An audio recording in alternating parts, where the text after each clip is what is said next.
आज champions trophy का semifinal number 1 खेला जाएगा इंडिया और ऑस्ट्रेलिया के दरमियान।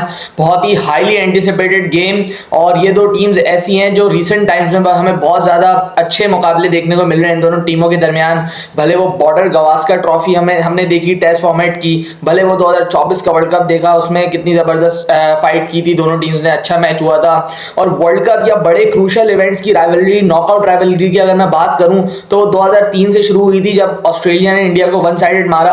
फिर उसका बदला लिया युवराज सिंह एंड इंडिया ने 2011 के क्वार्टर फाइनल में। फिर 2015 में स्टीव स्मिथ ने सैकड़ा जड़ा और वहां पे मैच जितवाया अपनी टीम को।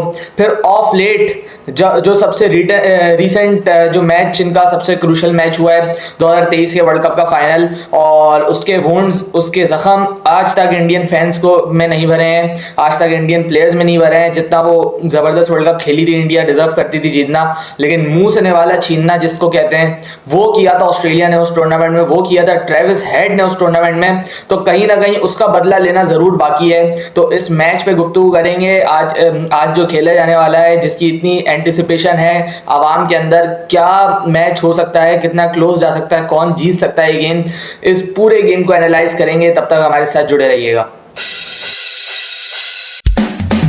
हाँ तो भाई, वेलकम टू पिच रिपोर्ट्स। और कहने वाली बात यह है कि भाई India has been by far the strongest team in this tournament up till now. 3 game खेले, 3 कंप्लीट गेम खेले, 3 कंप्लीट गेम वन साइडेड जीते हैं, 250 करके भी जीते हैं और 250 चेस करते हुए भी जीते हैं। सो टीम ओवरऑल बहुत ज्यादा बैलेंस है, हर लड़का अपनी कंट्रीब्यूशन दे रहा है। अब आप 100 बहाने कर लें कि उनको एडवांटेज मिल गया है, उनके सारे मैचेस एक ही ग्राउंड में है एंड मैनी अदर थिंग्स, लेकिन आपको ये कबूल करना पड़ेगा कि इंडिया जिस पाए की क्रिकेट खेल रहा है, they deserve to be in semifinal. जिस तरीके से वो पिछले 3 से 4 टूर्नामेंट से परफॉर्म कर रहा है, इट्स बीन अमेजिंग। आप अगर उनके लास्ट 2 या 3 टूर्नामेंट के स्टैट्स उठा लो तो उन्होंने 23 गेम खेले और सिर्फ 1 हारे, और वो हारे कौन सा मैच है? वर्ल्ड कप का फाइनल। तो वो कहीं ना कहीं, जैसे हमने पहले भी जिक्र किया, कि हॉन्ट कर रहा है रोहित शर्मा को as a captain, as well as team India को as a team, as a nation. और ये मौका ऐसा है कि उस हार का बदला यहाँ पे लिया जा सकता है। अब गेम की तरफ आते हैं। इंडिया को एक और प्लस लास्ट मैच में क्या मिल गया कि वरुण चक्रवर्ती, जिन्होंने अपना पहला मैच खेला आईसीसी चैंपियंस ट्रॉफी का, उन्होंने वहां पे पंजा ले लिया। मतलब इतना अच्छी कंडीशंस हैं इंडियन स्पिनर्स के लिए, और इतनी वेल बैलेंस साइड ये नजर आ रही है कि कोई लड़का आप बाहर से लेके आते हो into the team and he is playing first game, उसने 5 आउट कर दिए वहां पे। तो अब ऑप्शंस बहुत है इंडिया के पास टू गो। अगर हम बैटिंग में बात करें तो बैटिंग तो कंप्लीट है इनकी, शुरू से लेकर आखिर तक। Rohit Sharma, Shubman Gill, Virat Kohli, all top players इनकी बैटिंग में है। अगर ये 3 फेल होते हैं तो नीचे श्रेयस अय्यर ने पिछले मैच में जिम्मेदारी ली है, 80 रन किए उन्होंने पिछले गेम में। तो ओवरऑल अगर हम देखें तो हर लड़का अपनी पोजीशन पे रन्स कर रहा है, विकेट्स ले रहा है, यानी स्टैंड कर रहा है टीम के लिए। जब भी जरूरत है कोई ना कोई सामने खड़ा होके अपनी जिम्मेदारी अदा कर रहा है। और इसके बाद अगर हम इनके ऑलराउंडर्स की बात कर लें तो ऑलराउंडर्स ने बहुत ज्यादा मतलब टीम में डेप्थ दे दी है। अगर हम अक्षर पटेल को देख लें, वो आप ऐसे बैट्समैन हैं कि वो नंबर 4 नंबर 5 पे आके बारी को संभाल सकते हैं अगर जरूरत पड़े।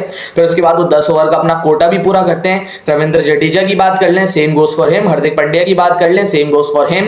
तो इन तीनों ऑलराउंडर्स ने आपके लिए इतना काम आसान कर दिया है कि इस टीम के अब पास ऑप्शंस इतने ज्यादा खुल गए बिकॉज ऑफ 3 ऑलराउंडर्स कि अब नीचे से आपने देखा पिछले मैच में वरुण चक्रवर्ती के साथ चले गए। क्यों? क्योंकि इनके पास हार्दिक पांड्या ऐसा बॉलर था जो कि सीम अप कर रहा था, और इन्होंने फील किया कि वाली कंडीशंस में हम 2 फास्ट बॉलर्स के साथ जा सकते हैं। सो दे वेंट विद देम, और उनको देखें फायदा कितना हुआ। अब आज के मैच में Rohit Sharma will decide after seeing the wicket कि क्या वरुण चक्रवर्ती को खेलना चाहिए या हर्षित राणा को वापस लेके आएंगे। एंड आई थिंक पिच जो है, इतने गेम्स उस पे हो चुके हैं। आईएल T20 पहले हुआ, फिर उसके बाद आपके 3 चैंपियंस ट्रॉफी के गेम ऑलरेडी हो चुके हैं। तो pitch on the slower side ही रहेगा। हम देख रहे हैं पार स्कोर यहाँ पे 250 260 है मौजूद है। और पाकिस्तान की बॉलिंग जिसने देख के इस पिच को मिसअंडरस्टूड किया, ऐसा कुछ नहीं था। पाकिस्तान के पास बॉलर्स नहीं थे डिफेंड करने वाले, इसलिए वो स्कोर डिफेंड नहीं हुआ, वरना वो स्कोर ऐसा था कि मैच बहुत ज्यादा क्लोज जा सकता था अगर आपके पास अच्छे मयारी स्पिनर्स होते अबरार के साथ बॉलिंग करने वाले। लेकिन that is done and dusted, उसको छोड़े। एक फालतू सी बात है, याद आई थी तो मैंने आपको बता दी। लेकिन ये कंडीशंस ऐसी हैं कि अगर कोई टीम टॉस जीत के पहले बैटिंग करती है एंड यहाँ पे 260 लगाती है, तो that is a very very fighting total. हमने पिछले मैच में देखा इंडिया ने फंसाया वो मैच और बड़े comfortably at the end match जीता इंडिया। वो पिच वैसे ही स्लो रह रहा है, और उसके बाद जब उसके ऊपर पहली इनिंग में 50 ओवर बैटिंग हो जा रही है तो वो और स्लोअर साइड पे जाता जा रहा है विकेट। सो स्पिनर का रोल बहुत ज्यादा क्रूशल है। ऑस्ट्रेलिया के पास अगर हम देखें तो वो एडम जेम्पा है। एडम जेम्पा के अलावा वो जो स्पिनर्स इस्तेमाल करते हैं वो पार्ट टाइमर्स हैं। वो कभी मार्नस से करवा लेते हैं, मैट शॉट से करवा लेते हैं, मतलब इधर उधर से वो अपने वो जो 10 का कोटा है उनका वो पूरा करवाते हैं, लेकिन उनके पास कोई पक्का स्पिनर नहीं है मौजूद जेम्पा के अलावा। सो ये एक ट्रबल क्रिएट कर सकता है इंडिया उनके लिए। अगर देखा जाए तो हम पाकिस्तान भी इसी पैटर्न से आया था कि हम लोग ऑफ स्पिनर या पार्ट टाइमर से हम लोग बकाया 10 ओवर करवाए हैं। सेम गोज विद इंग्लैंड जैसे हमने बात की, एंड अब ऑस्ट्रेलिया भी सेम पैटर्न ही है ऑलमोस्ट। अब लेकिन देखने में फर्क ये आएगा हमें किस तरीके से मैनेज करते हैं स्टीव स्मिथ। उनकी कप्तानी बहुत ज्यादा मैटर करेगी कि वो किस अंदाज से वो 10 ओवर निकलवाते हैं अपने पार्ट टाइमर्स के, और इस विकेट पे क्या वो 10 ओवर इनके लिए अच्छे जाएंगे, क्योंकि यहाँ पे आप जितने भी ज्यादा स्पिनर्स खिलाएं और जितने अच्छे स्पिनर्स खिलाएं वहां पे इतना फायदा है। क्योंकि मिडिल ओवर्स में ही अगर हम देखें सारे गेम्स को हम लोग एनालाइज करें, सिवाय एक बांग्लादेश के गेम के, सारे मैचेस जो बनाए हैं वो मिडिल ओवर्स ने बनाए हैं। Pakistan played horribly wrong in the middle overs that costed them the game। फिर न्यूजीलैंड की बात करें, न्यूजीलैंड ने बड़ी गंदी बैटिंग की, बड़ी स्लो बैटिंग की, सेम लाइक पाकिस्तान बैटिंग की, तो वो मैच भी न्यूजीलैंड हारा।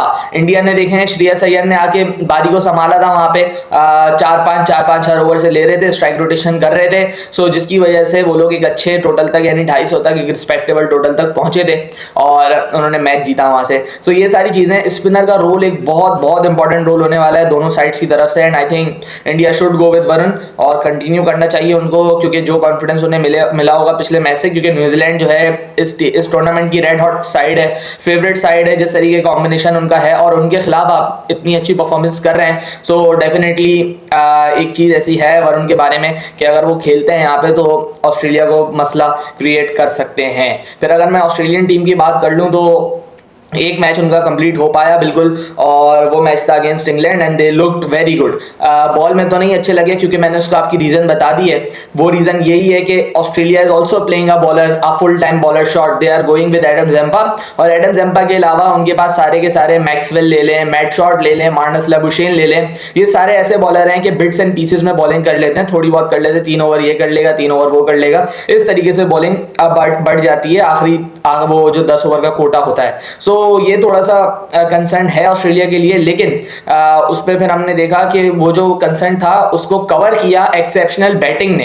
एक्सेप्शनल बैटिंग ना तो वो स्टीव स्मिथ की तरफ से आई, ना तो वो आपके ट्रेविस हेड की तरफ से आई, वो आई Alex Carey and Josh Inglis की तरफ से। अब आप ये चीज देखें और आपको ये चीज पता चलती है कि इससे आपको पता चल रहा है कि ऑस्ट्रेलियन टीम या ऑस्ट्रेलियन लाइनअप में कितनी डेप्थ है। जॉश इंग्लिश अपना पहला बड़ा टूर्नामेंट खेल रहे हैं, आके कितनी जबरदस्त इनिंग्स खेली, 75 बॉलों पे 100, 350 चेस किया, 135 फॉर 4 था ऑस्ट्रेलिया एंड वहां से चेस कर दिया इतना बड़ा total, that was not easy. और उसके बाद आप एलेक्स कैरी की बात कर लें, 2019 के बाद से अब जाके वो व्हाइट बॉल फॉर्मेट में आए और उनकी परफॉर्मेंस आप यहाँ पे देख लें कितना अच्छा खेला उन्होंने।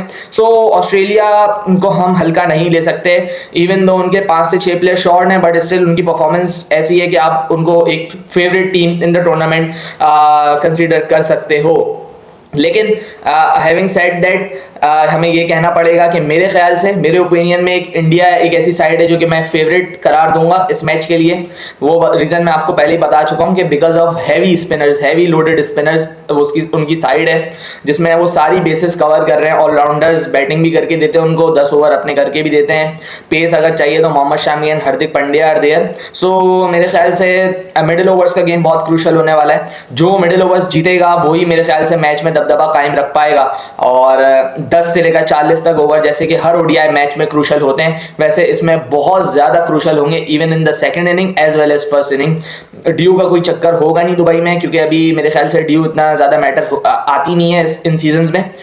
वो लेटर ऑन हमारे सीजन जब होते हैं नवंबर दिसंबर उन टाइम पे, अक्टूबर उस टाइम पे आ रही होती है, लेकिन अभी एज सच ड्यू होती नहीं है। तो पिच जो है वो आप देखेंगे कि सेम ही रहती है पूरे मैच में, पिच जो है वो सेम रहती है थ्रू आउट। सो यही देखना पड़ेगा ऑस्ट्रेलिया को। मैं समझता हूं कि जो भी टीम टॉस जीतती है वो टॉस जीत के पहले बैटिंग करे, रन लगाए बोर्ड पे, एंड देन लेट्स सी क्या होता है। जो भी टीम यहाँ पे 270 करने में कामयाब होती है, मेरे ख्याल से वो एक मैच विनिंग टोटल हो सकता है इधर, going with the brilliant spinners. India की साइड को मैं रेट करता हूं इस मैच में above than Australia, and I am feeling कि India will take their revenge from 2023 world cup. और मैं उम्मीद करता हूं कि एक अच्छा गेम हमें देखने को मिले। तब तक के लिए अपना बहुत सारा ख्याल रखिएगा। अल्लाह हाफिज़।